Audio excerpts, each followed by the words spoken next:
અમદાવાદ શહેરના હેલ્થ વિભાગ દ્વારા દરોડાની કામગીરી હાથ ધરવામાં આવી છે। શહેરમાં ઊંધિયું અને જલેબીની જયાફત ઉત્તરાયણમાં લોકો ઉડાવશે, ત્યારે અમુક લેભાગુ વેપારીઓ વધુ નફો કમાવાની લાયમાં ભેળસેળ કરતા હોય છે। ત્યારે આવા લેભાગુ જે વેપારીઓ છે તેમની સામે કોર્પોરેશનના 7 ઝોનમાં દરોડાની કાર્યવાહી કરવામાં આવી રહી છે।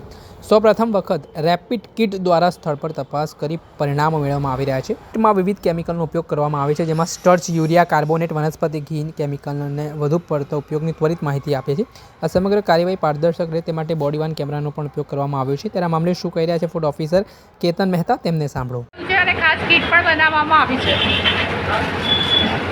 અમદાવાદ મ્યુનિસિપલ કોર્પોરેશન દ્વારા જે ખાદ્ય પદાર્થ બનાવતા હોય, વેચાણ કરતા હોય, તેના સ્થળ ઉપર જ આપણે જે એક મેજિક કિટ, જે પ્રાઇમરી ખાદ્ય પદાર્થમાં સ્ટાર્ચ છે કે નહીં, તેમાં કલર છે કે નહીં, તેમાં કયો કલર છે તેની પ્રાઇમરી આપણે જાણકારી મેળવીને તેનું સેમ્પલ કલેક્ટ કરીને આપણે લેબોરેટરીમાં મેળવી શકીએ।